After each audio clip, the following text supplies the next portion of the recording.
everybody. This is Rick Morgan, your friendly comic book scientist. I'm here with Mark Muehleisen. Is that right? That's it. Muehleisen. That's it. Good. And Mark and I, we're gonna have some Q&A for some comic book pressing and cleaning questions. Mark has asked me if I would, and I would agree to join him. And Mark, we want to ask you a few questions. Start off. Two things we want from you. The first thing is I want a fun comic book story from your youth, or it could be recent, or a nice find, a fun memory of a comic book shop.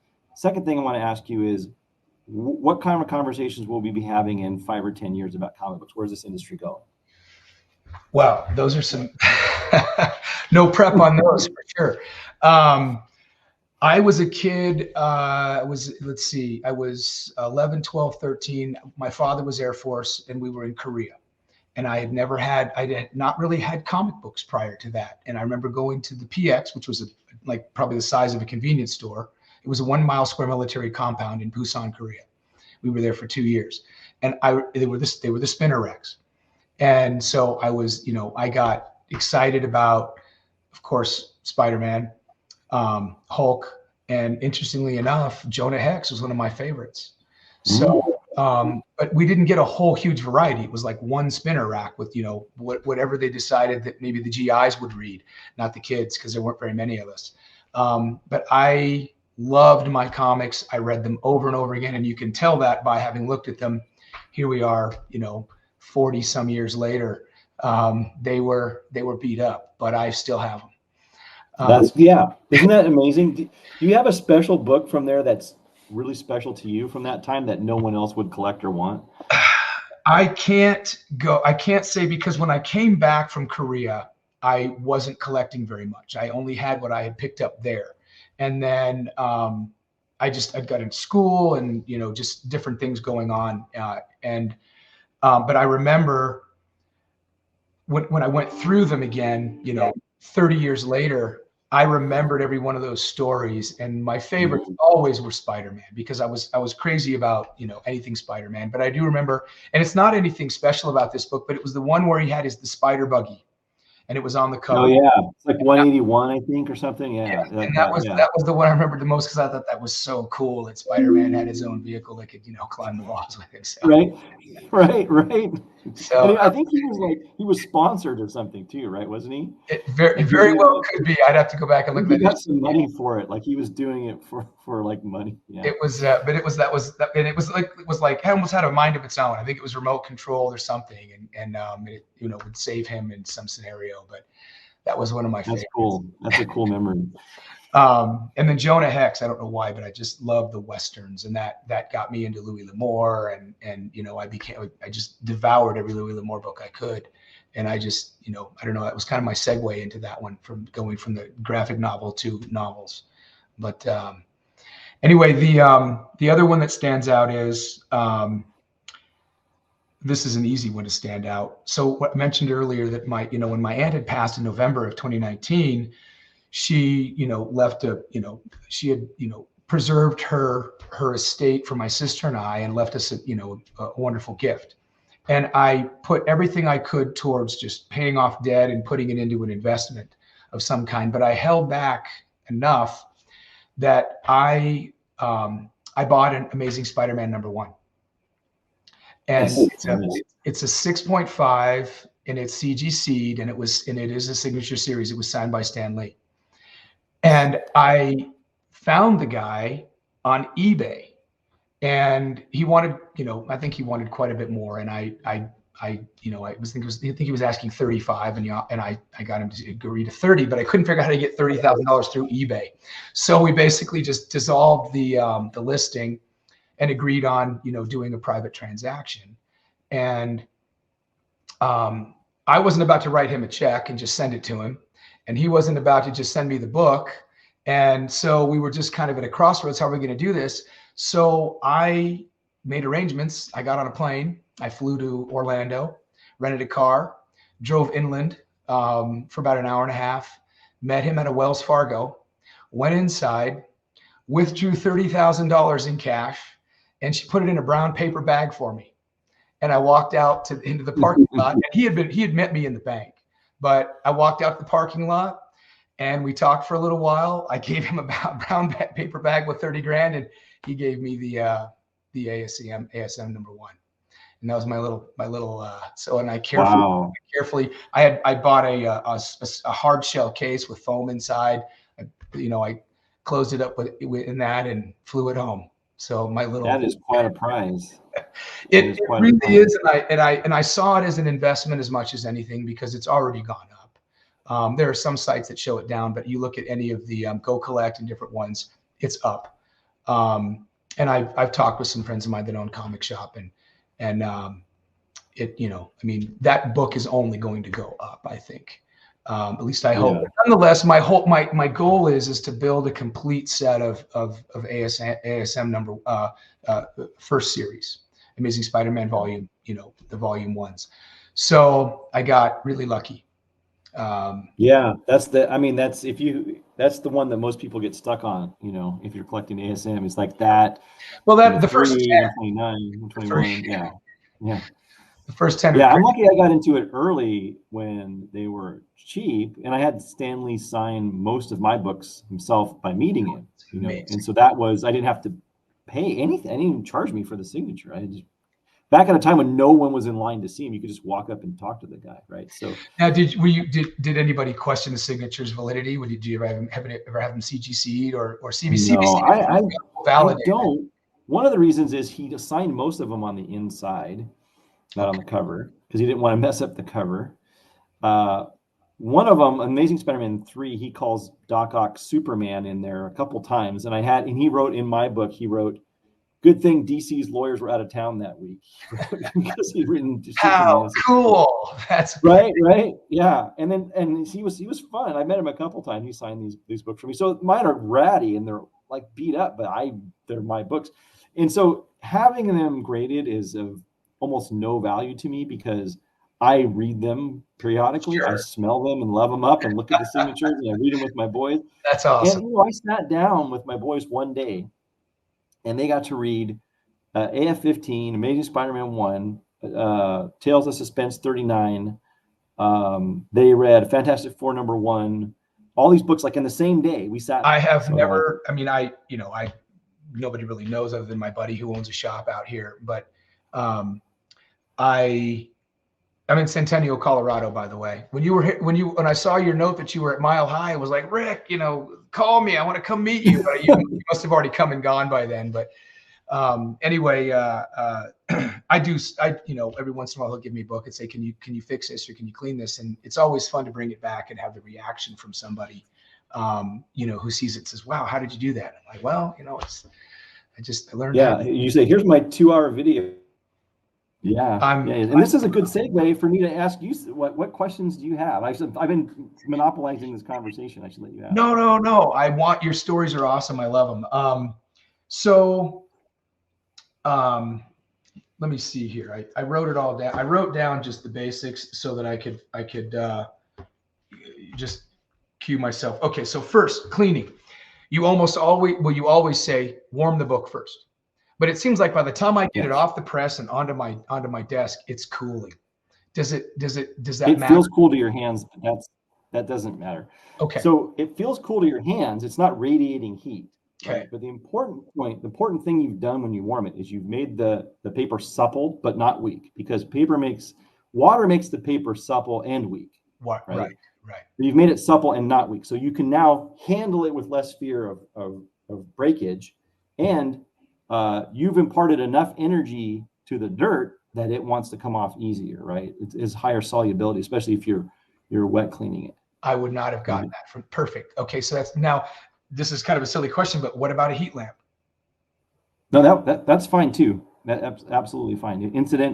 Incidental heat is just as good. Okay, just was curious. That popped into my head when I was thinking about how do I keep it warm while I'm working on it versus just pulling it off the press. And then now, do you just not worry about going, cleaning one side and heating the other side and starting over? You just flip it over and just go one to the other. I find that if I'm the heating makes a bigger difference if you're wet cleaning than if you're dry cleaning, because you're working with the solubility of like a surfactant, and I've used many, and Immacuclean's one of them I've made, which is incidentally one of the worst cleaners in the world. Like people keep asking me, like, what is this stuff? Like, how do you do it? Like, Well, I make it in a cracking column, like in a condensing column in my garage, because nobody would industrially make the world's worst soap, right? We have this thing called the hydrophile lipophile ratio or coefficient. It usually varies from like 0 to like 16, and you want that number to be as wide as possible, but it naturally going to fall into bounds because you don't wash your hair with laundry soap, right? And you don't want a foaming surfactant in your dishwasher because it would come out the top. So all these different kind of things you want to argue about. But we want a very super narrow band for comic books because we only want to remove the oils and things from your skin in general, household oils, which puts it at soil, which puts it around 13.8 to like 14.1. You want a super narrow band for the stuff that's called sebum that's in your skin, especially air oxidized sebum. And so it's only very, very narrow band. So no manufacturer is going to make something that hardly cleans anything. But we only want a narrow band because we don't want to clean off inks, right? We don't want to clean other stuff. If you don't dial it back, then it's going to destroy what your objective. I get it. Yeah. Right. Like if you were to wash your hands with Immacuclean, it's not oxidized sebum, but just general hand oils, they actually don't even come clean. Like they're not any cleaner. Like if you just got them wet. So it's like the world's worst soap, I think, in some ways. And it's made from sugar, and you just oxidize it, and you can make these short sugar, these surfactant molecules from it. And it's hard. It takes about a month to make a gallon of the stuff because because you make it, then you have to concentrate it. So you have to boil it off. And so it's like, it takes forever. It's not running all the time, but you have to like, every fraction you take over and you pour it back and you do it again and until it gets thicker and stuff. And because there's all these other things in it that you want to come out. There's alcohol and stuff because if there's too many alcohols behind it, it'll dissolve the ink and stuff. So that's fascinating. You get used to doing it. I've made many industrial surfactants and cleaners before I learned a lot of this stuff. And through my different jobs, my lens of working in different science labs and places and wanting to clean and press comic books at the same time, your brain starts to make these James Burke type connections where you're like, I wonder about this. And I had this incredible fortune. I have one of my videos of like my life story stuff where I worked in a paper lab for 2 summers in Albany, Oregon called Weyerhaeuser. And I had an internship there, and it was next to another place called Teledyne Wacheng that did all this like metals analysis. They sort of shared a complex. And this old alcoholic guy named Tom Farmer was my boss there, and he would get like stupid drunk, and he would like just fall asleep after lunch every day and just pass out. And he would just let me take comic books into the lab and like do the burst strength test on them and like do these different tests it was a paper lab at a paper company, but I brought in a bunch of old comic books and I started testing them and learning things. I was like 17 or 18 and getting better at understanding what cleaned a comic book and what didn't, based on a whole lab that was built just for testing paper. I had just free reign over this. And you were how old? 17, I think, 17 to 19. Thinking about cleaning books all the way back then. You had to have been the first. You had to be the first. I was cleaning books when I was, I may have told some of this story before, but I was a little kid in the late 70s. I started with Star Wars guys.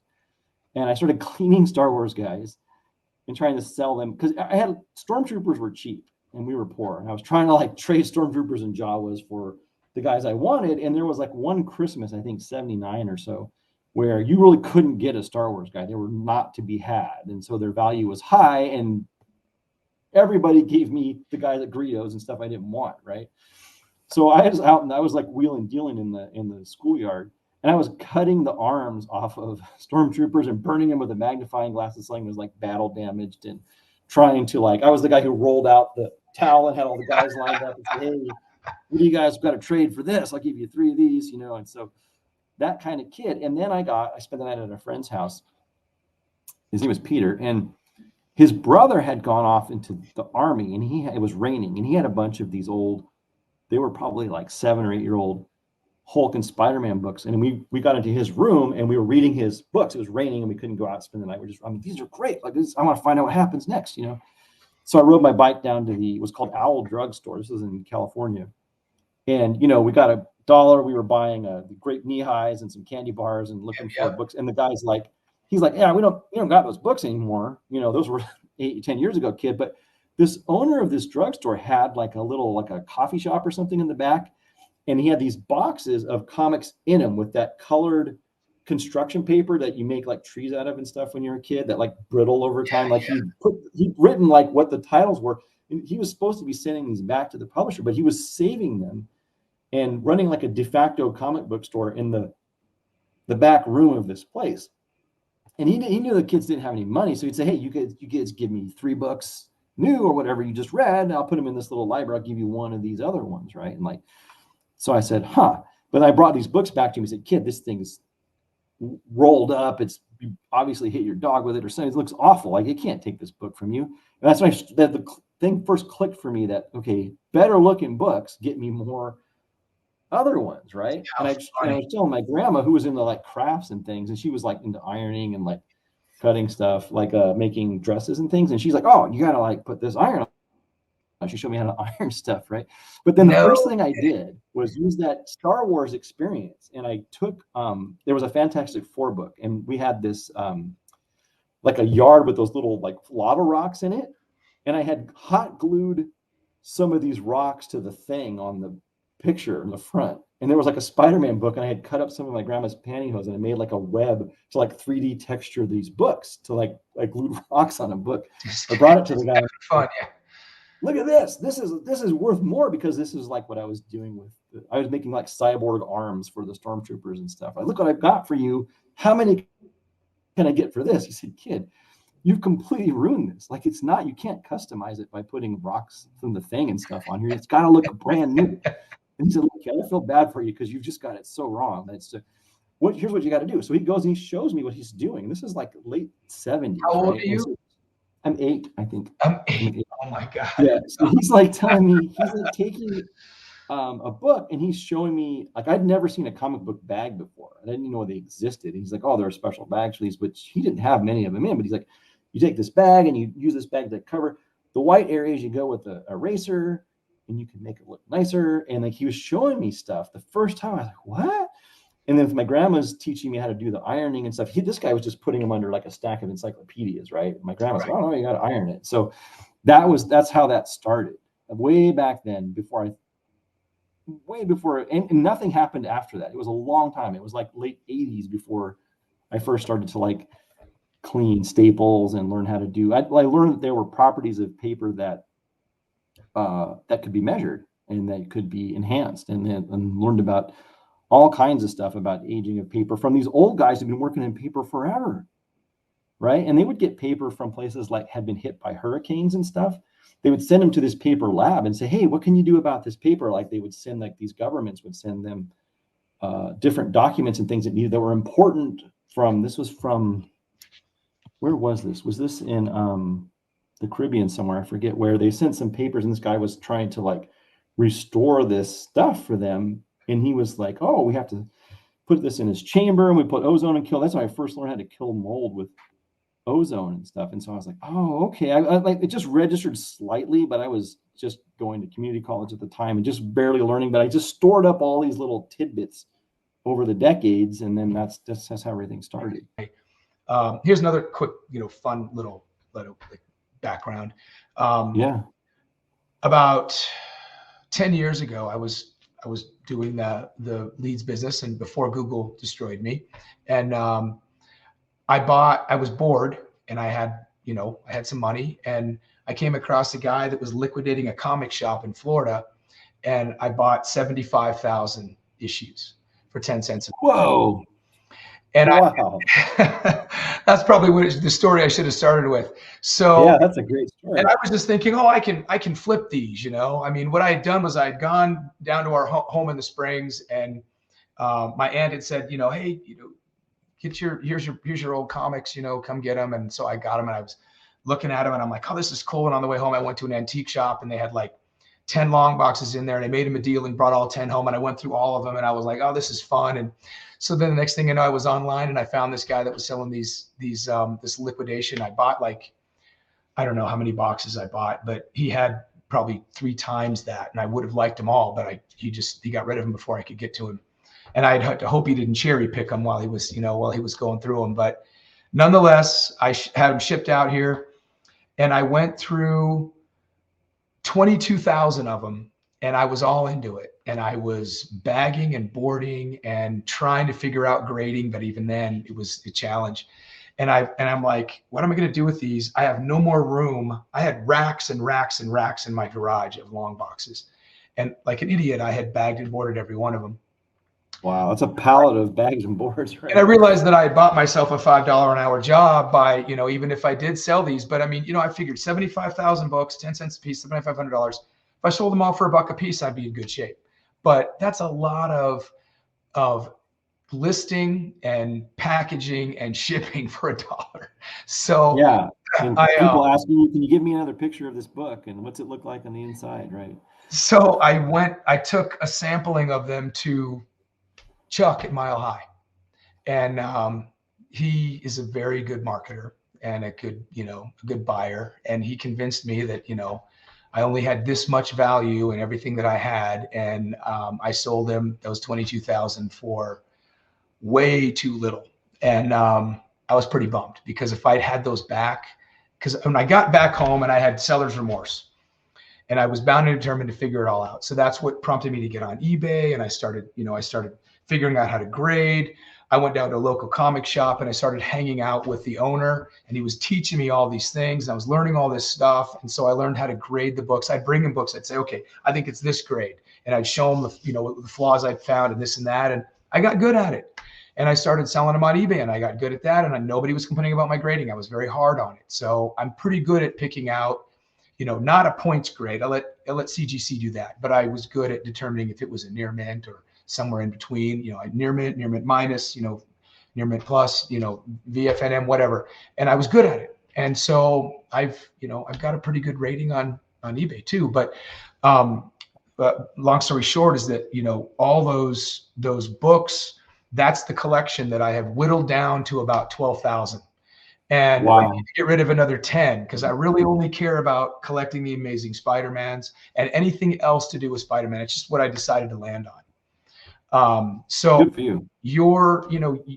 A couple of years ago, my buddy owns 5280 Comics over in Littleton, and he was telling me about pressing and showed me these presses and this and that and humidity chambers and all these things. He'd been watching YouTube videos, and so I went home and I started watching videos, and everything was about humidity chambers and presses, and there was nothing else really. And I looked at a lot of videos, and then I stumbled onto you, and that's when everything changed. And it just, nobody else was clear about it like you were, and nobody else had the different different sections for what to do with this and what to do with this. So anyway, you completely it got fun again, and it got fun to collect again. Oh, good. I was able to I went from just being this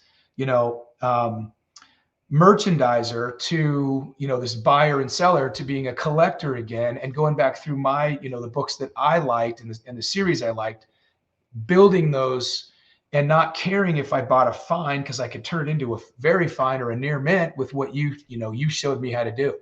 So, well, I'm so glad it warms my heart, because that's the entire goal, right? Yeah, well, I always that, because I know that that's probably appreciate that. Why you, but I got, as I played more and more, and you've answered a few emails for me, which was wonderful, and I appreciated that, and I just trial and error, and I have plenty of books to play with, and the Immacuclean's a game changer.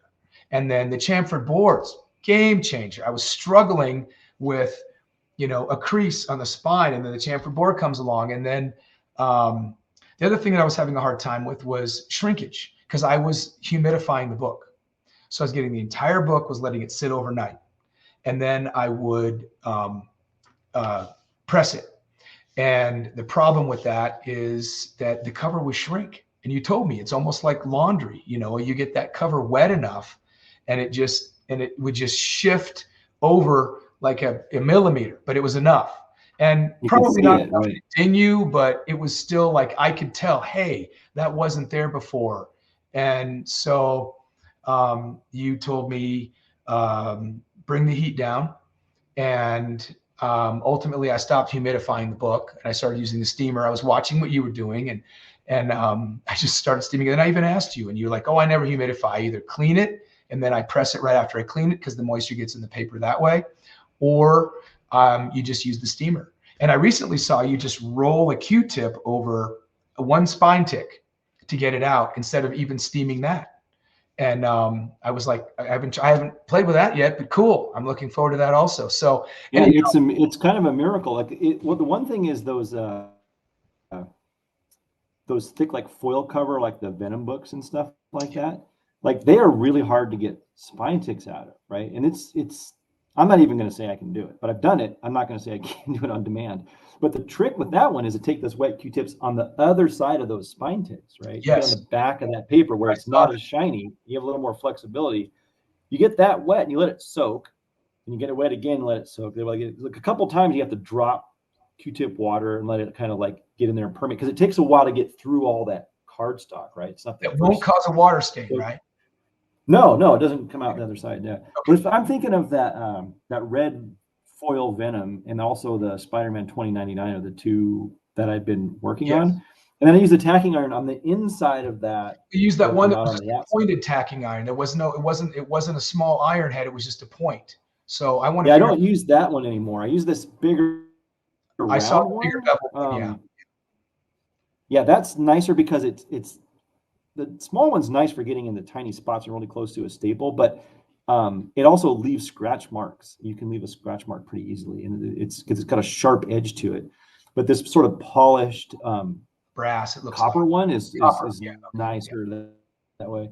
And then you can just hold it and you rub a little circle in there. You can often press that spine tick. I'm not gonna, it's color breaking your hose in any case, but you can not quite get it out 100%, but you can make it so that at first glance you don't see it anymore. It takes a few, like looking up and down. I'm not going to say it's completely smooth, but if you're just looking at it at arm's length, you won't see those spine ticks anymore. But without the water and without doing it on the inside, it's very difficult because you'll leave a mark on that.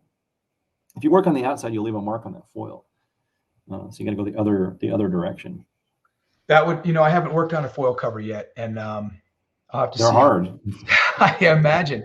A friend of mine is the publisher for a little indie press, book, and he'd send me a lot of them to resell for him, and they're done at a local print shop in Phoenix, and I'd get some, and they'd have color break on them, or not color break, but they'd have spine ticks and spine lines, but not color break. And I'm like, oh, I can fix these.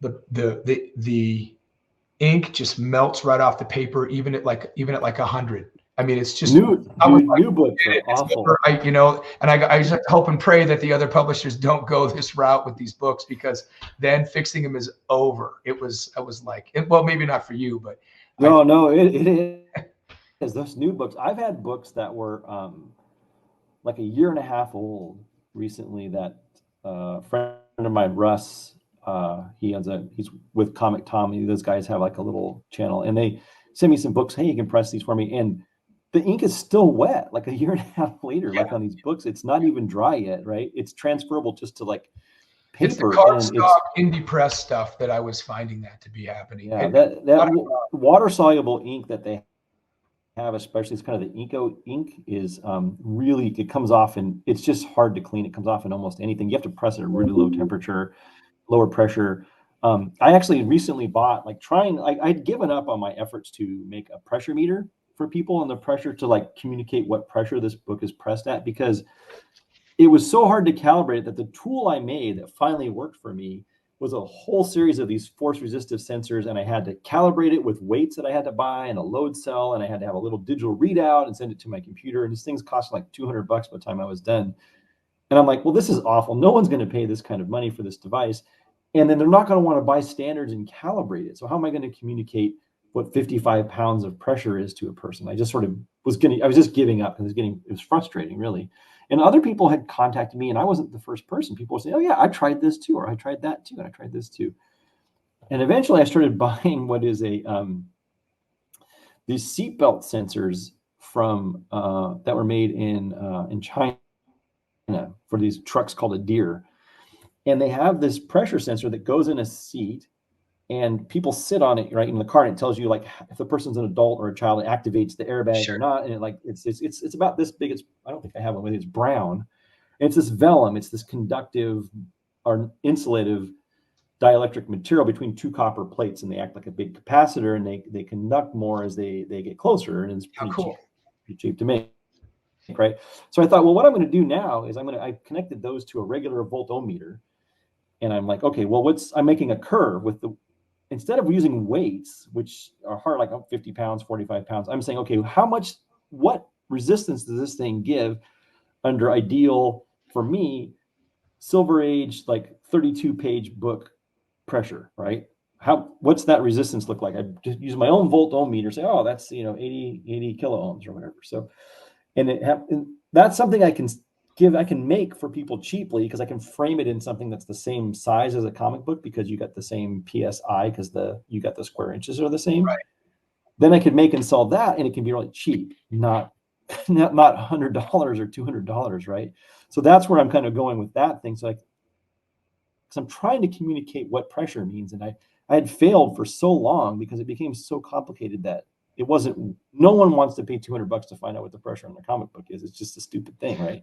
Well, I mean, I guess it depends on how relevant it is, but I kind of watched you come down on it, and then I just was like, you know what? I just figured it out and I don't really mess with the dials if I can help it. I mean, if the book's a little thicker, I'll back off a little bit. I know to come back, and I just figured it out, but I would still love to know. I mean, if you get one of those sensors going, let me know, stick it on the shop. Tell me. Yeah, I will. I got about a half a dozen made right now, but I'm trying the first batch I made at the same exact pressure were giving me different numbers.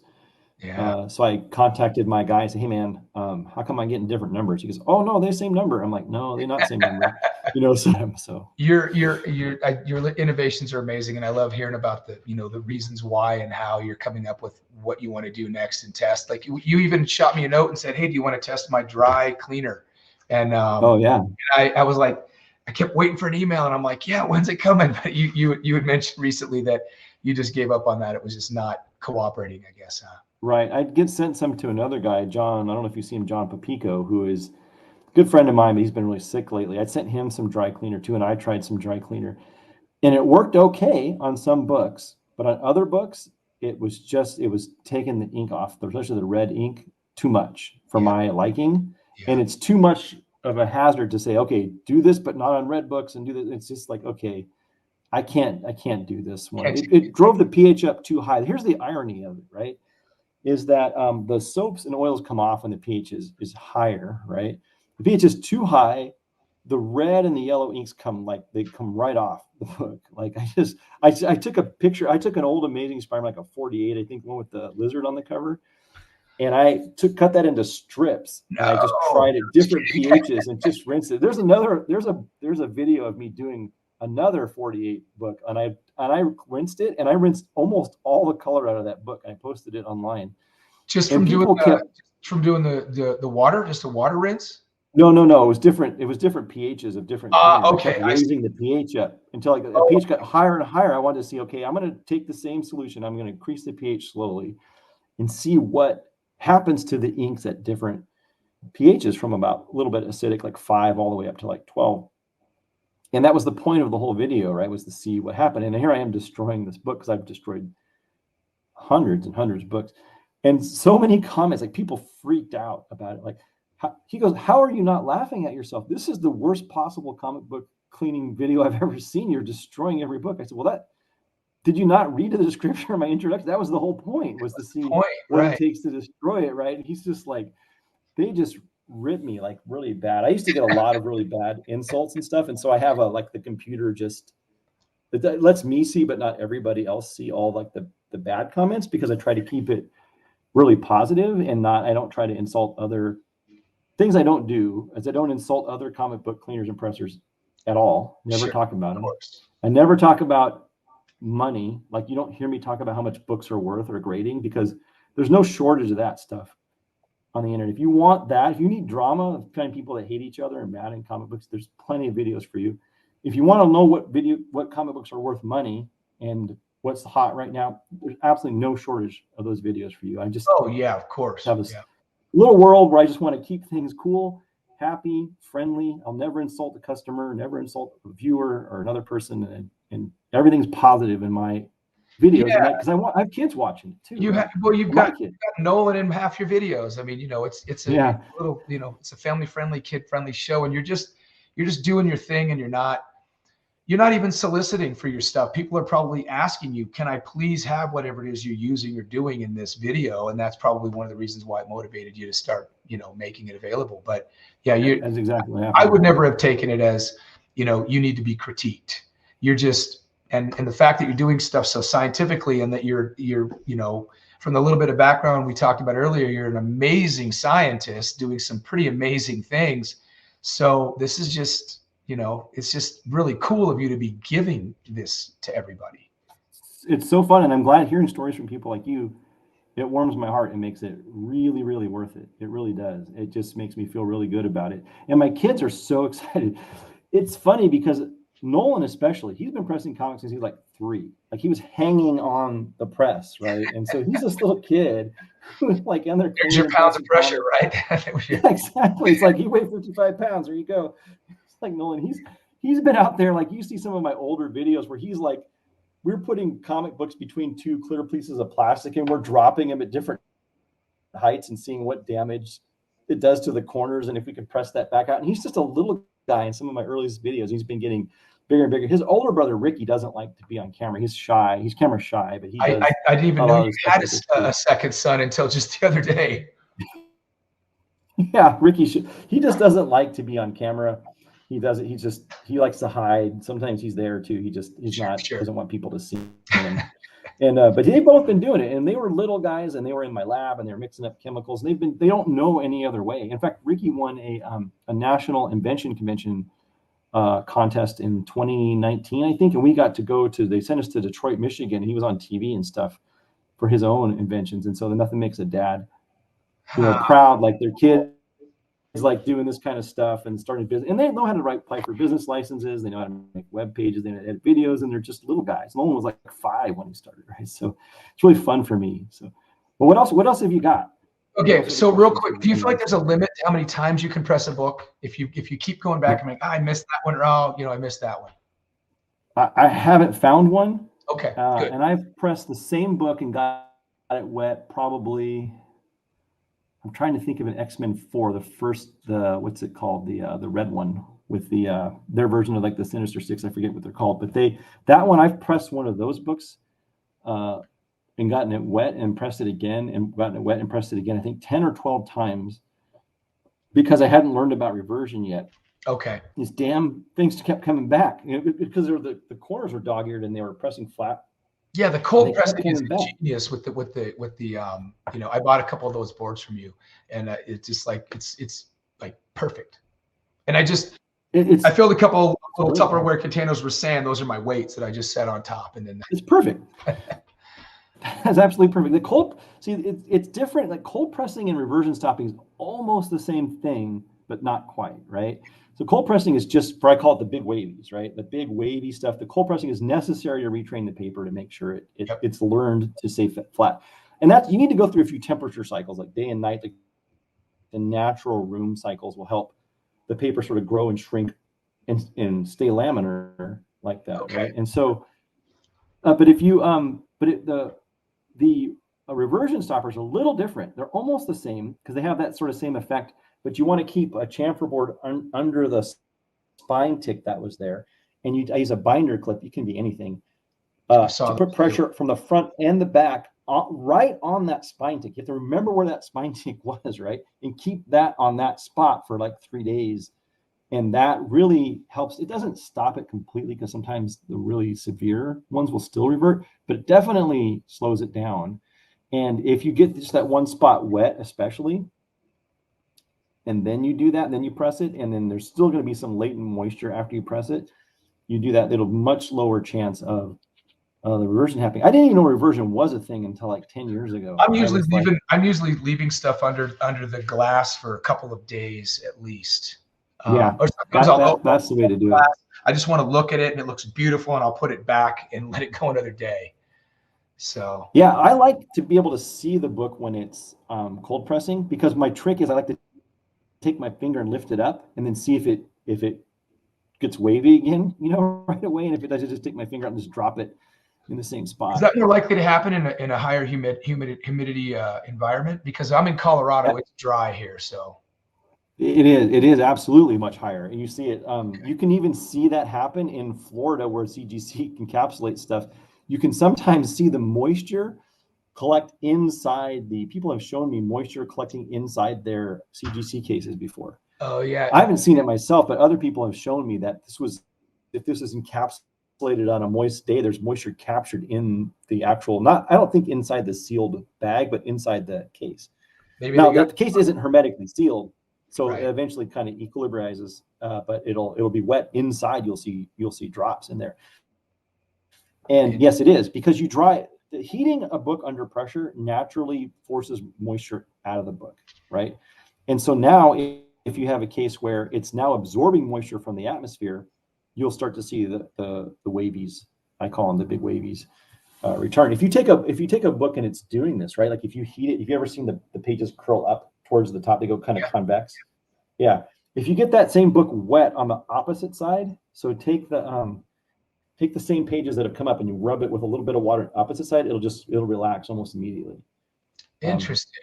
Okay. You'll see that. Yeah. You'll see that happen. Yeah, you'll see. I've done a few videos where I take a Q-tip and just draw a line and you wait and you see it just lays right back down. It's that moisture. It's the difference in moisture from the outside of the book to the page to the inside of the page will cause it to curl up. It changes the surface tension dramatically. In fact, if you take a comic book and you cut it like down, like it's curling up, and you take different amounts of water and you rub it on each of the pieces that are curling, you'll see you can make them curl almost any direction you want with applying different little bits of moisture. And when you heat a book, you're necessarily, until it's come to equilibrium, if you're heating it from the top, you're driving moisture out of the top, not from the bottom for a while, and it'll make it curl when you came out. If you do it long enough, that won't happen. So I haven't been pressing with chamfered boards. I've only done it a few times, and I think I might start doing that a little more often. But so here's what's my little trick when I did that is, instead of just having the sheet and just putting it on top, I put this fold line, and I come in that fold line, and then I just use this. I can't see the camera. I use this. Yeah, I can tell totally. Using this in the book, so I've got this little flap around the edge, because I was worried that it's going to slide back and cause a line in the paper, right? That's absolutely brilliant, and that does happen. Well, here's another trick for you. Try this too. I love that idea, by the way. That is brilliant. I haven't thought of that myself. That's great. Another one is put it not under the cover, but under the first page of the book. I just saw you do a video of that. Yeah. I went back through and watched a bunch. Yeah, use the first page as your silicone paper, right? Okay. And then you do that. No, the reason I do that is it does stop any kind of a line there, and it also preserves the chamfer board longer, because otherwise it can pick up. If you just don't have a silicone sheet, it'll pick up the black ink. That first ad, especially like the one with like the kids submarine and some other ones there in the front page, that has a lot of ink that can transfer. Will stick to that board, but it doesn't stick to doesn't transfer to the first page of the book. And so the first page of the book is a great way to like slide something under there, a little bit of added protection.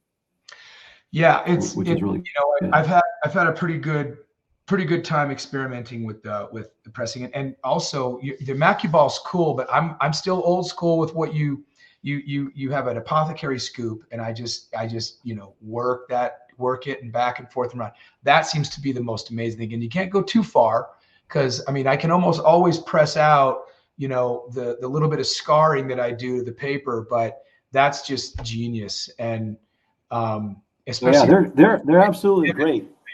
Those little scoops and also the little balls, the stick that you can use, those are absolutely great. The Immacuball's only really great in conjunction with the holder. Use the holder as the holder. Oh yeah. And I couldn't figure. I didn't really even realize that in the beginning, and then I realized that's what that was for, and I was like, yeah. It's a holder and a driver, right? It's only for certain things. Like you got to use the smaller ones like I have tried, like I've got a lathe and I started to lathe out, take some ingots of aluminum, and I was like rounding the ball edge out and then inserting that into my tacking iron tool. So now I had a heated ball that I could draw stuff out with, but it is really hard to make those balls. And I'm like, I don't want to do this all day. It's hard to make them round, and it's like the lathe. It's like you ruin so much aluminum, and it's like, man, I don't want to make this. Because people can buy these little sticks with a ball at Hobby Lobby for like $1. I don't want to like. I don't want to get into things that already don't exist. remake a wheel. Yeah. Yeah, it's like I'm not making a better one. It's, if anything, it's worse. Why would I do the chamfer boards? Is something that I almost gave up on like so many times because so cool. To get those edges is so hard. It's because you just tear the paper up. If you try to just sand it, it just shreds it, and you get little sharp pieces of paper sticking out, right? So I have to soak them in water. I soak them in salt water actually for a while to soften that edge up, right? And then I have to put them in a press, basically smash that edge. And then while it's wet, I have a wheel and I sand it, a couple different grits to that chamfered edge, but now it's all crooked. I envisioned you that with a nail file, just like a nail file for fingernails, and just slow. I wish, dude, that would be nice. That paper gets destroyed under any kind of like regular abrasive stuff unless it's pretty wet, right? And then I have to put it in then I put it in like a comic book press and have to press them flat again because they're all crooked after you do all that. They're wavy and they've lost their. I bought a handful of them just in case I ruin it, but I make them last. Yeah, they last like 30 presses for me generally, so they last a long time.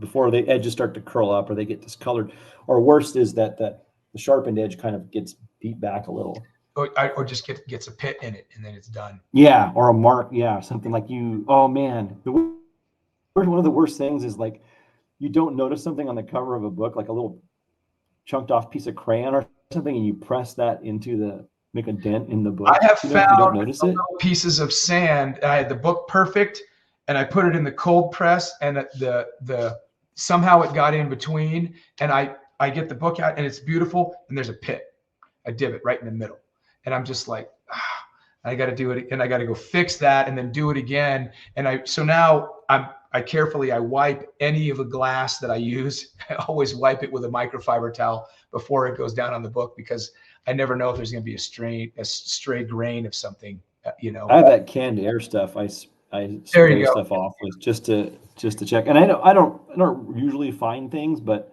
sometimes I do. Like there's like boogers or whatever kids get on things from a long time.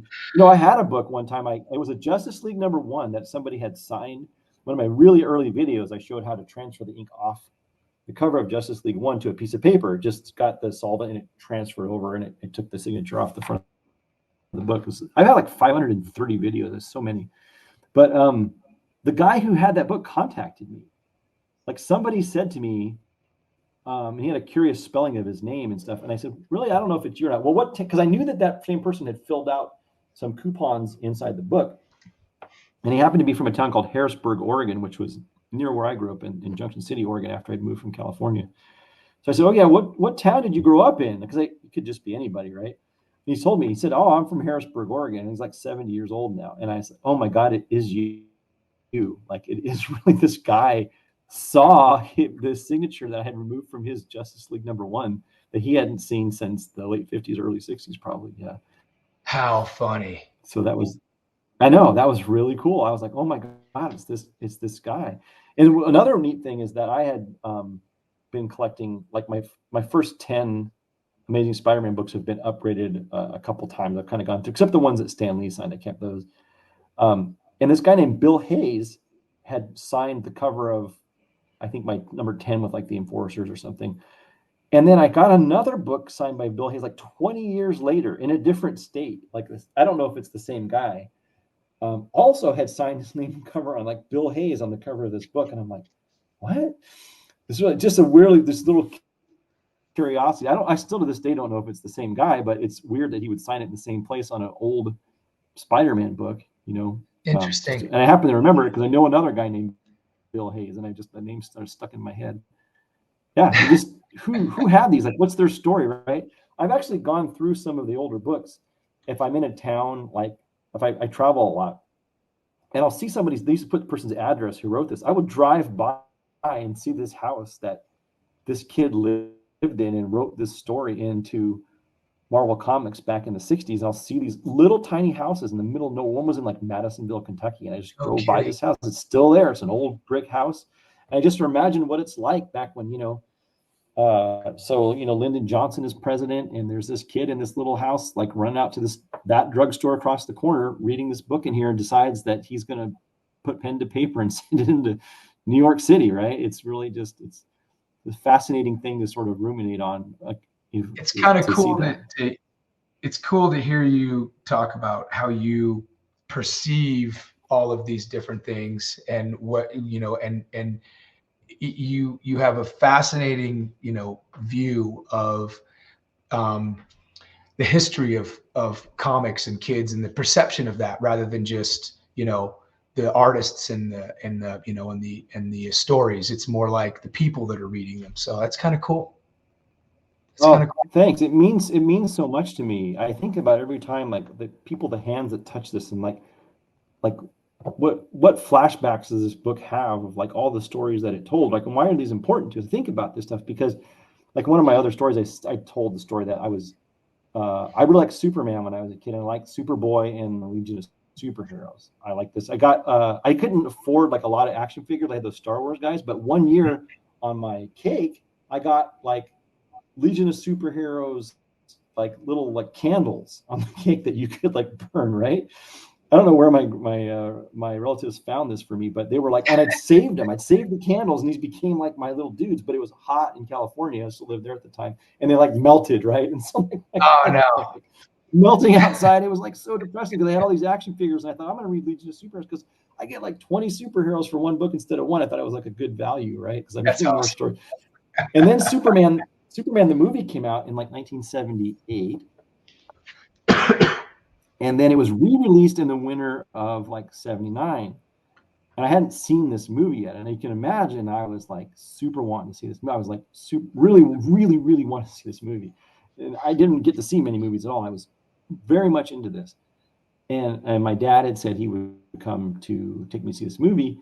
And then he died on the way to take me. He got in a car accident. And he didn't make it, and he died. Rick. Wow. Yeah, so the cops took me out there, and I saw the car accident. And then a month later, my mom had moved to Oregon, and she left me in California to live with my grandma at that time. So, because she took my brother and sister and left me there. So I never read another Superman book again. I was off of that. And then I spent that at my friend Peter's house, and I switched over to Spider-Man, and just had like this soothing feeling for me to read these books. And it was especially good because now here's a superhero who has problems, right? The time he was like, his aunt was mad at him. I will never forget, his aunt was mad at him for getting kicked out of graduate school, or quitting graduate school. He just proposed to Mary Jane. This is about the time of your spider buggy one. And she rejected him. She said, no, the guy couldn't pay his rent, and I really identified with this. I said, you know what? This is a better story for me, right? This isn't like your square jawed action adventure escapism. This was like something that really appealed to me and became precious for me to read and to sort of re-experience so many times over, and to carry with me. And you could, if you're having like a bad night or something, you could actually just go in your room and the flashlight, a blanket, and just live this adventure all over again, right? And so, I think I've told the story once before too, is I was so dumb about this, like, because I didn't know anybody who ever went to college before. My whole life had never met a person, right? So I went to apply for colleges, and the counselor at my tiny school, I had lived in a town that had just a few hundred people in it in Oregon when I went to college. They said, where do you want to go to school? I said, what colleges do you like? I didn't know one college, right? Like, I couldn't name any. So I said, I want to go to Empire State University in New York, which doesn't even exist. That's where Peter Parker. Exactly. So I thought, oh man, I'm such an idiot. So, but that's what, like, I sort of anchored myself following this sort of this path that was like soothing for me, I was lucky enough to get to see Stan Lee speak at, go to one of his talks at the Comic-Con in Denver years ago. And he's just so cool. And he just you know, he talked about how he really was important to him to make his characters relatable to people, you know, and that was Peter Parker's the epitome of that for sure. Yeah, So, a down on his luck person. yep. And Yeah, even he really. was down It's on his hard luck. because you can feel like at the time, I think especially in the 60s, there was this kind of manly, like sort of macho thing in popular culture, like the kid getting sand kicked in his face and stuff. Like Mhm. sort of seemed like a wimp. He didn't seem very heroic at all. You could identify with him, but you didn't really want to read about some kid getting his ass kicked at school, right? Like it was awful, right? It was kind of sad. It's like you want to escape from that, right? But he made it so good, right? He showed it as a struggle. I think now when I watch some of these or watch cartoons or read stories, it's like you see these kids that have these powers. Like it happens all the time. There's a kid that has incredible ability, doesn't feel like they fit in, and you feel sad for him. But I don't feel sad for him at all because they're still rich and they still have. I'm like, quit Powers. crying. Yeah, you're gorgeous.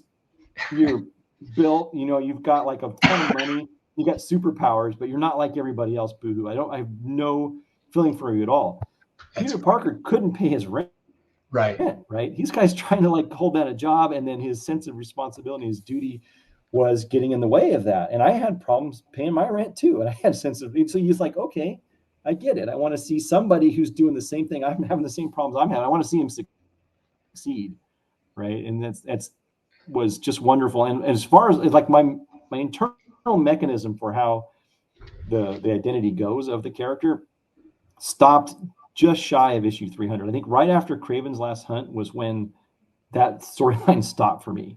Like that's when he had just married Mary Jane, right? He had Craven had supplanted him as a hero. He came back and his goodness shone through, right?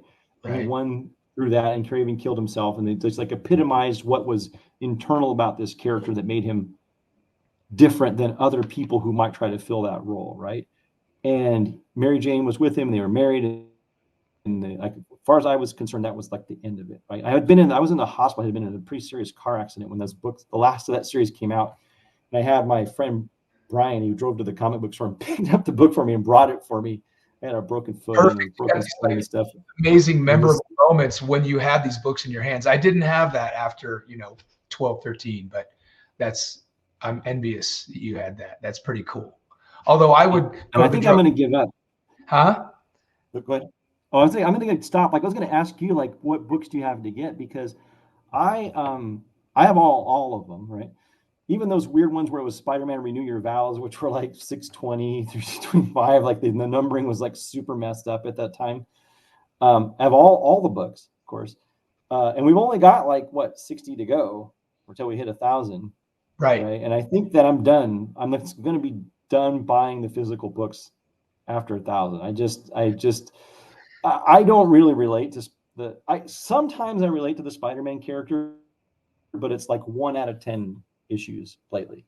I don't see him. I can't draw a line from Peter Parker in issue 266, or the Name of the Rose stuff in the 250s or Find Out the Hog. I cannot draw a line from that character to the character I'm reading about now. And that's maybe my own fault. Maybe I'm just not changing. Well, it's so many transitions. I mean, Stan Lee was who we found as our baseline. That was our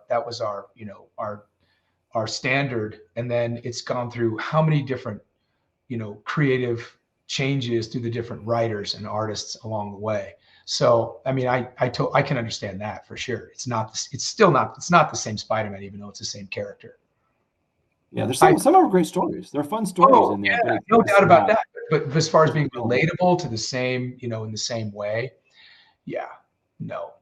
It's those. That's another world Spider-Man. And then they have they get more and more desperate. Like I was almost done when I even kind of got into this superior Spider-Man thing, like the Doc's whip on bodies. I'm like, okay, well, this is obviously not going to last, but let's see what happens, right? Maybe it's enjoyable.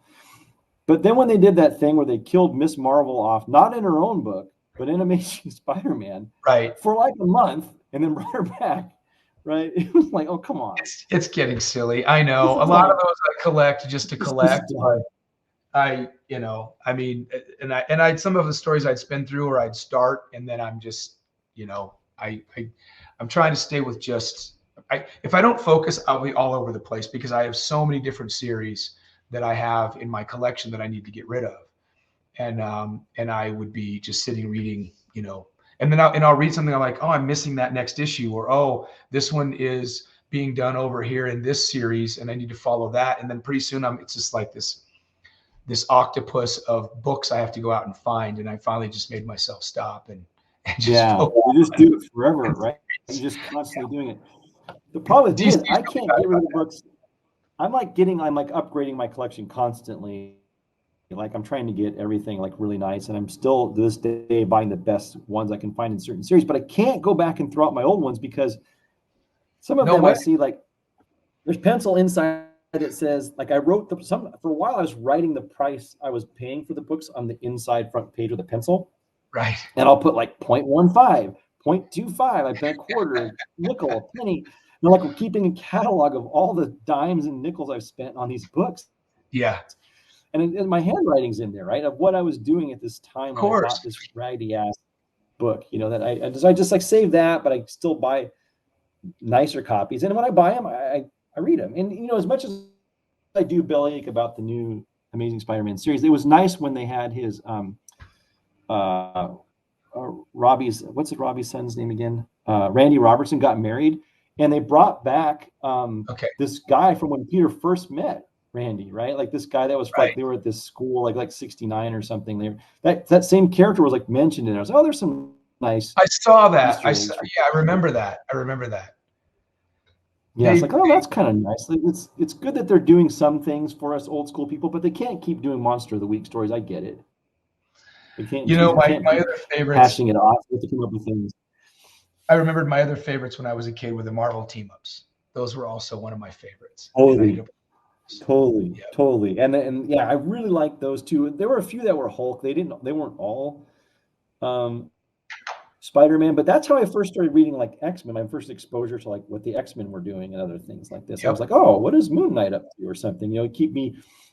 And there's this formulaic, right? They're always like superhero meets other superhero, both chasing same bad guy, misunderstanding. They have to fight each other, reconcile, and they get together and they go do their thing together, right? It was like very formulaic.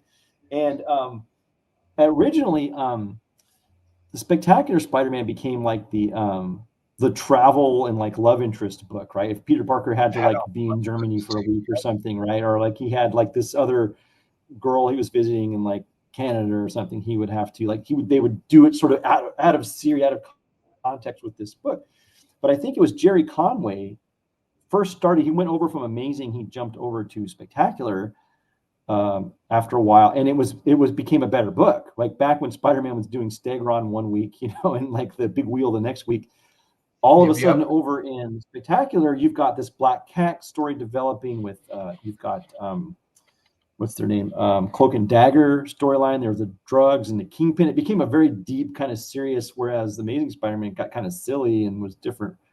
They had Ross Andrew doing great art at the time, but it was like, what is this? And I started reading this other storyline. I'm like, wow, this is really interesting stuff over here on the other side in Spectacular. And then Spectacular became Web, right? They sort of changed that title to Web of Spider-Man, which don't know why, but they did.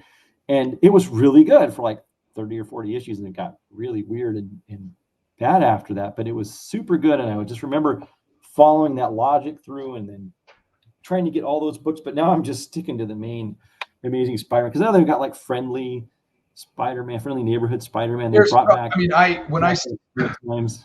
buying that 75,000, I'm like, okay, I'm gonna, my intention is to sell almost everything. But as I go through them, I started cherry picking all the stuff that I wanted, and I got so many different Spider-Man titles. It's really crazy how many there are. I was shocked. I'm telling you, if Spider-Man, Ghost Rider, or Wolverine showed up in a book in the 90s, that book was on its way out. Like they just injected those characters in every book that was failing, like constantly. They would put them on the cover of these books. And I was like, oh my God, that's when I first started to realize that there's just like, they're just doing cash grabs all the time. And I'm a sucker. I was falling for it, right? We were kids. We didn't know any better. We thought they were doing it for the real reasons. And the real reason was they were trying to figure out a way to sell stuff. But still, it was, they just didn't care, right? It was, and I started to realize as I got more, I got I got some letters published in Amazing. I got in the back. I got my letters published, and that was really cool for me to see, right? To have that. But sometimes they would send me a letter back in the mail saying, "Hey, look out for this number. Your book." There's a guy. One of the writers' name was David Michelinie. I'll never forget. This is like 316, 320, maybe around that time he was writing, and he wrote me a letter saying, "Hey, loved your letter. We're going to publish it in this book. Look for it soon." And he like signed a nice letter for me on like Marvel stationery with a Spider-Man face up there. And they mailed it back to me, which was shocking and super cool for me to get this. Right. Yeah. He said, "I'm flattered that you would want to write into us." I'm like, "I'm flattered you would write to me. Like, who the hell am I?" And so it's like, this is great. I'm going to frame this. You threw my letter in the trash probably, but that's funny. This is great for me. Right. And so I started sending them letters in like big FedEx tubes and stuff to make sure they'd read them. Like I started instead of just a regular envelope, I'd send it in the largest box possible. So they would open it and I would know that they would get it. Right. Signature required. Yeah, exactly. Totally. They would get it like, "What do you do?" And I'd send them a big poster tube or something, That's awesome. But then now one of the inkers and sometimes artists, his name in the 90s was Randy Emberlin, and he lived in Portland in the late 80s and early 90s. He was inking and sometimes doing the pencils on Spider-Man from like, I don't know, 320 to like 390 or something like that. And he's now a personal friend of mine. Like he's wrote me when his mom died and stuff. And like, I know their family. And so it's really interesting to have these talks with this guy, about his experiences working for the company and how it was different, how it changed in the time he was working there, and have that sort of little inside flash. And it takes a little bit of the magic away, right? To hear these tales. But it's also fun and enlightening at the same time to hear like the behind the scenes stuff, which I really appreciate. Your knowledge of pop culture is fascinating. You've had a ton of experiences and history, and you've just, with your scientific brain, you have just literally glued it all in and created this, I think, fascinating history for yourself with what you know. It's cool. I put my books down for 30 or 40 years. I don't know most of these people that you're talking about, but I know that I hear the names once in a while, but I can't associate them. And you stayed strong the whole way through. And I think that's pretty cool. Well, thanks. I really appreciate that because, it meant a lot to me because like I always tell people, like friends come and go, girlfriends came and go, different cars, but you got the same damn comic books for 40 years, 50 years, you never haven't changed it. Might be why some of the girls came and went. You never know. That's possible too. That's right. Exactly. Awesome. I still have my Millennium Falcon from 1978. I still have it. My kids and I play with it sometimes. That's awesome. Yeah, it's fun. It's fun to have it, and it's fun to be a kid for a while. So I'm gonna get off here soon, but I want you to ask me a couple more questions. Okay. Yeah, we'll keep getting on tangents. We could do this. Let's do this again another time, and we'll do more of that. Yeah. This is a segue to what we're talking about with the chamfered boards. Have you ever considered doing one out of metal? Yes, even acrylic. Okay. Plastic. All right. Curious. Curious. And you can. No, the metal is a great idea. One of the things I don't do. Reason I don't do it with metal is that it's not giving. It doesn't give a lot. Right. I figured it would. There's a little bit of movement, and if you maybe not necessarily metal, just right, it works. But just with doing the spine tick, cleanup with the metal. That actually is a great idea, and I have done something like that with a round bar, a rod that I put underneath it. It's like a 1/4-inch bar stock, and polished it with that on the other side. The problem is that metal, it's if there's a fight between metal and paper, metal always wins. Of course, especially when it's wet paper, like you said, wet paper is weak paper. I get it. Yeah. And it sticks to paper. Paper sticks to metal sometimes, even if it doesn't look damp, and you get something heat on it, it sticks to the metal. And if you are moving metal and you're moving paper and your hand slips, the metal always wins the fight. But what about the release paper and so over the metal? Yeah, it kind of works. You just have to be exceptionally careful. Okay. Using the paper boards, I've done acrylic too, which actually works great, especially if you flame. I use a flame to like flame polish the edges of it. And it can be so smooth, and that works okay. It just isn't. It's not giving enough, right? I think Okay. if you don't want to see imperfections, you have to be able to flex the thing that you're pressing against the normal force with the rest of it. Now, thin metal does, the acrylic just doesn't. It will crack. The paper flexes. It doesn't last as long as the metal would, but it flexes with the book when you're pressing it. It sort of acts like a gasket, sort of, and it doesn't weigh a ton more than the rest of it. It's sort of the same material, similar heat capacity, and and very importantly, the comic book doesn't stick to it when it gets wet. You can peel it back off again. If you sometimes you stick to it, try it sometime. Get a page slightly damp, put a aluminum or a steel board underneath it, and press that book into there. It'll be permanently on that metal. If it's I was thinking less of it for pressing and more of it for just tack iron, just cleaning. No, that's actually probably a great idea. And I have in the past used a piece of metal bar stock that I put on a lathe and just polished, with that emery cloth and some diamond paste to like mirror bright finish. And I've laid that under the spine before. It was, I say 1/4 inches. It wasn't that big. It was probably 1/16 of an inch rod stock, and I've polished against that, and that does work. But again, I have to be really careful because it's heavier than the paper. It doesn't. It's not very forgiving. Yeah, it does work. You just curious. I'm thinking about these things. My ideas as well, and I'm sure you've already thought of them. That's why. But I wanted to know what. No, I hadn't thought of your one of folding it over the edge before, and that's a great one.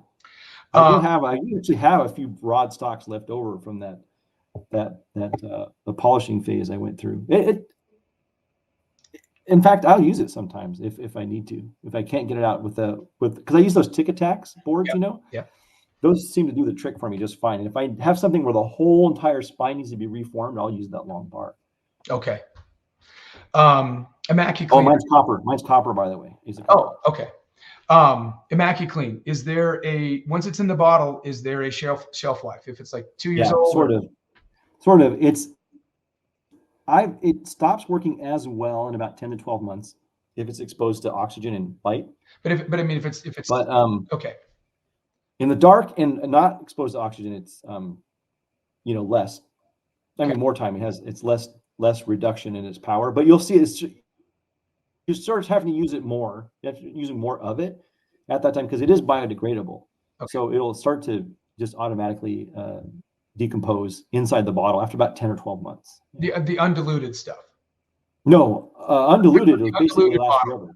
The diluted bottle will start to decompose. The undiluted stuff is, I don't know I have no idea what its permanent shelf life is, but it's at least 5 years because at that point the pH is too high when it's undiluted, the concentrate, for the bugs to take up residence. Okay, so what I have is I can keep that. That's probably going to be fine. The undiluted stuff, once I mix it, 10 months, and I'm usually going, and I should be going through it faster than that, anyways. But 10 months. Okay, that's what I wanted to know. By the way, I think those little pre-mix bottles are a great idea. I just saw you release those too. Oh, thanks. Yeah, I was a little like, what am I going to do about this? I wanted to make something I could give somebody that they could make, it could last them for a decade, right? And that didn't cost them much money, and then they can mix up themselves. But man, I have so many emails and they always start off the same way. I'm really smart, is what they say to me. I'm super smart, but I cannot figure out how to dilute this stuff. I've struggled with talking about myself, but I'm one of those people too. I figured it out. Yeah, they always do. So I'm like, okay, I get it because I have a job teaching this stuff, right? And I get it because I'm like the guy who, when he's in the kitchen measuring flour, like scrapes everything off, and I have to have all my units. I get it because I practice. And if you don't practice, it can be confusing. Totally understand.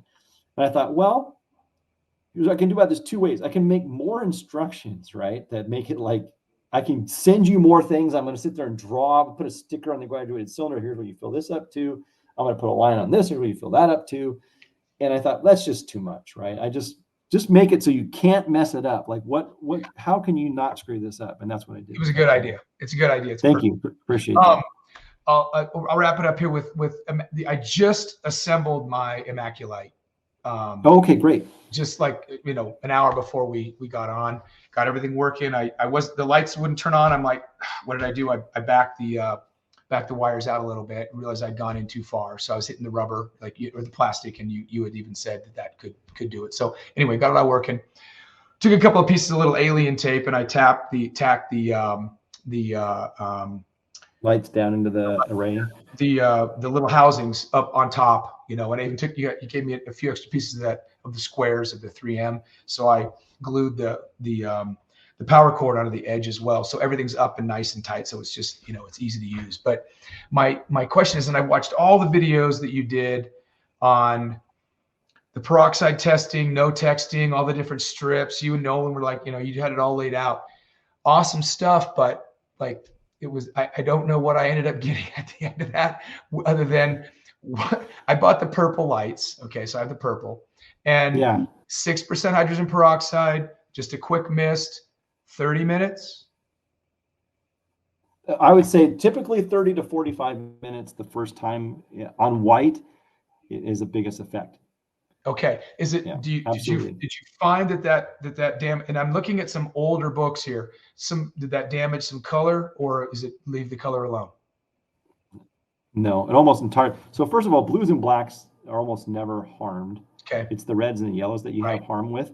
And you will see damage, and I've seen it, but it's only under several hours of condition. And I think it's mostly the peroxide that does it, because if you mask it from the light and the peroxide, obviously both, or even really either one, those don't dim at all. But if you can keep the peroxide off of those red colors, it doesn't do anything to it. It's just hard. That's why I make those masks that I do for sensitive books. What do you do? Scan it? Might have cut them? So I have these masks that I make, and I sit there and I draw the book, and it's hard because they're not all cut the same way, especially book one. There's so much orange in that book. You have to like get it. Yeah. So I scan it and I go into Adobe Illustrator and I draw the whole book out exactly. And then I go, and everything that's white, I go into the laser and I take a piece of plastic and I cut out that exact path in the laser to only expose the white parts. Of course, right. To both the light and the peroxide. Yeah, the light one's harder because some of the parts are parts within parts. Like, so how do you keep that lined up? So I have this paper coated on clear plastic, that's for the light, and I cut out the parts of the paper that I want to be exposed to light. I peel them off and put that over the book, and it only exposes that part to light. But for the peroxide, it's actual physical holes in a piece of solid plastic that you spray, and it keeps the mist off of those parts. It also has the great effect of not wanting to shrink the book and getting it completely wet that way. Awesome, but I mean, you'd be spending forever trying to come up with all the different books that people want to, do that. Yeah, I've done like 5 or 6, and somebody asked me to do Secret Wars #8 recently, and I'm like, well, yeah, I can do it, but I might be really bad at it too. But I've gone through and I've like told the computer, like, select all the white and then trace the outside of it, but make it 1.5 pixels larger. But it just doesn't do a good job. So I literally have to sit there and draw. Like I did I think it's X-Men 1. I think I did. Yeah. A few of them. And then you sit there and draw that thing, and you're like getting carpal tunnel. Oh, like I've had to do it every time. Spot of it, Yeah. For my buddy's Illustrator and for my buddy's publishing company, he sends me all the cover scans, all the interior scans, and then I create the book. I put the book together to go to the printer. And a lot of times I have to cut things out of a cover. It's going to be the cover. I've got to cut out a signature. I've got to cut out a piece of something that doesn't belong. I've got to add something in to create the cover. And so I'm completely familiar with all that little teeny tiny tracing, and it's a bear. I get it. And then if it gets to you, but they also have to have this start over. Right, totally, exactly. And the whole path is ruined, right? So now I have to think about, okay, what can a laser cut, right?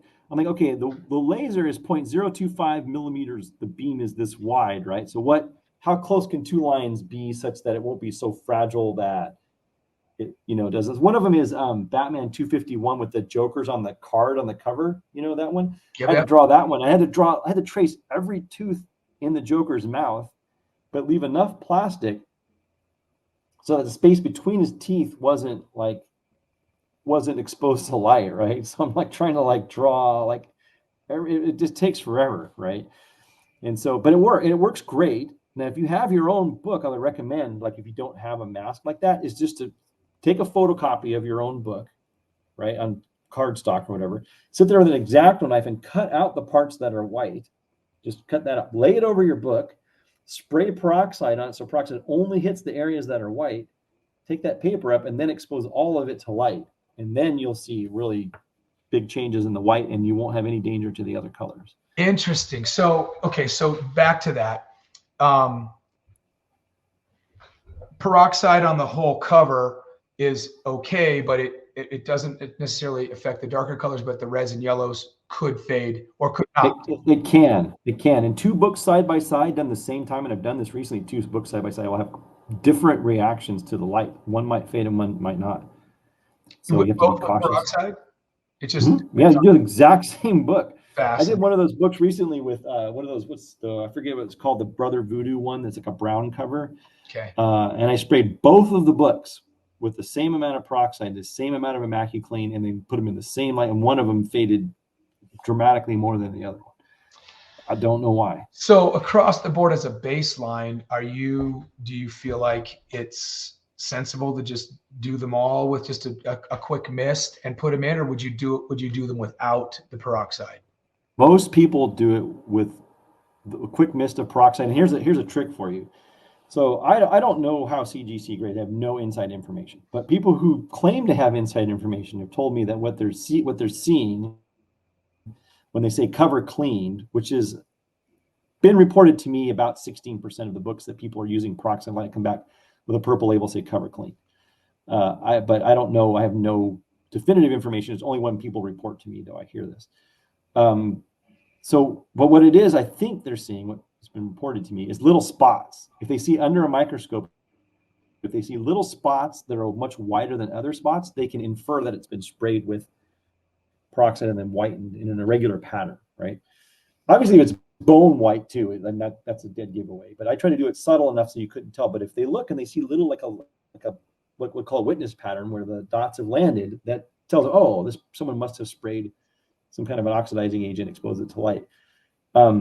So what I do too sometimes is I take a Kim wipe or a little makeup pad, and after I spray the clean up peroxide in a light mist, I just kind of even it out, right? Just like a little, just to spread it so that it's more even. You do the whole book or just the color?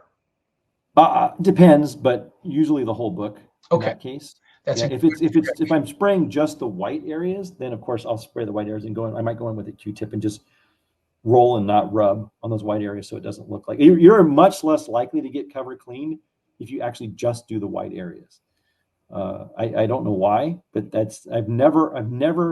I have not heard of anybody who just a few small white areas like the title of an X-Men book or the Hulk one getting a cover clean. I've only heard of it when they're basically giving the whole thing a bath in peroxide and then in doing that. I saw a guy do an X-Men, I forget which one, like 11 or something. A lot of white on the cover, and the guy, it was bone white. This book was so white it like hurt your eyes, right? And he still got a blue label. So I'm like, how the hell are you getting a blue label? That book is very obviously been whitened, like it's white beyond like all possible imaginable. Okay. Yeah, and other ones, like I says, oh, cover clean. Like I did I had a friend do an ASM 50 recently. Did the back cover, didn't even do the front. And he got a purple label that said cover cleaned on it. Cracked it out, resubmitted the same book under someone else that wasn't as famous as this person was, and it came back blue. Same company, grade, not the same grade. Both times it was 8.5, but came back blue the second time. So I'm like, what did they see the first time? They didn't see the second? They have, it depends on who you got, whether or not they're having a bad day. I mean, there's like so many variables that go into that, into the, what you could get out of CGC. Sometimes it's frustrating, but they're also they got in a fight with their wife or something. Yeah, exactly. I can't do it myself. I can't send books in at all to CGC myself. I rarely do it, and it's only like for experiments and stuff myself.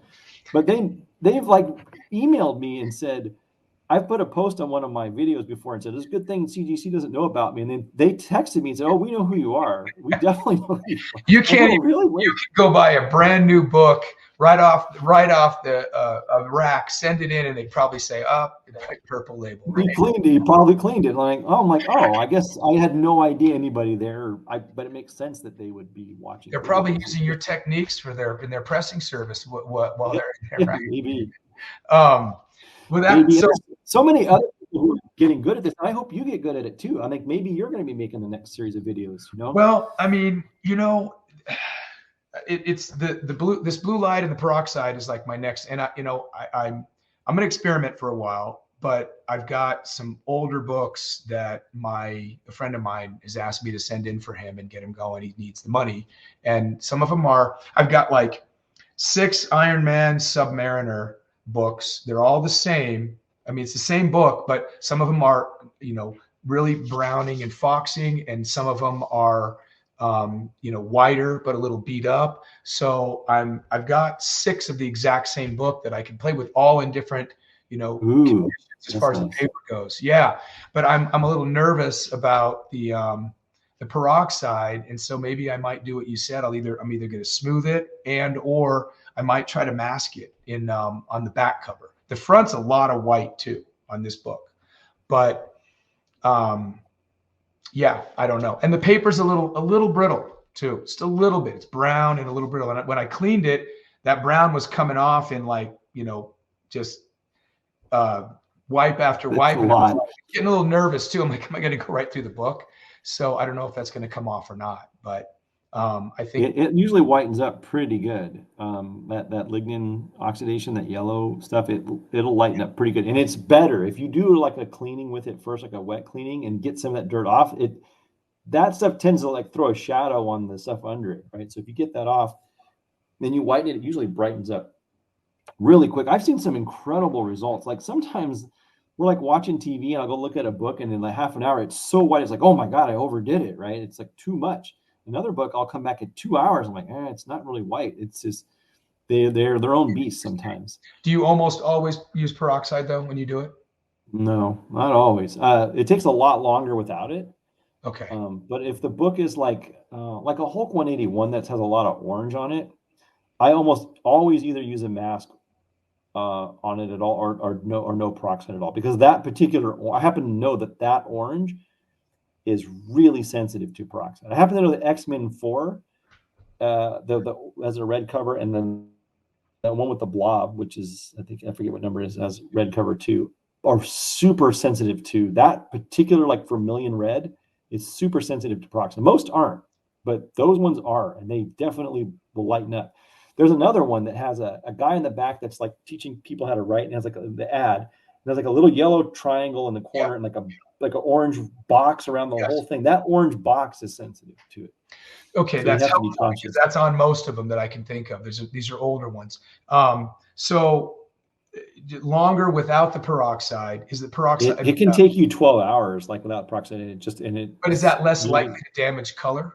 Absolutely less likely. Yeah. Okay, so without peroxide, but just overnight would be more beneficial as far as whitening and not damaging color.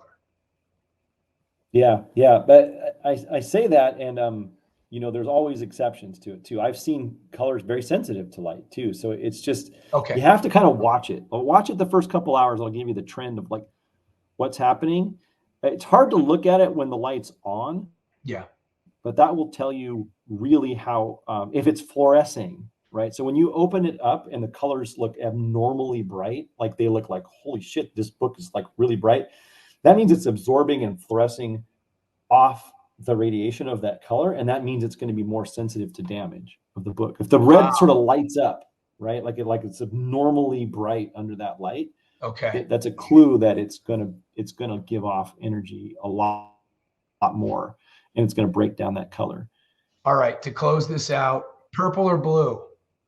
I just chose purple. I like purple. Here's why I like purple, right? Blue and purple, it's a subtle difference. It really is a subtle difference.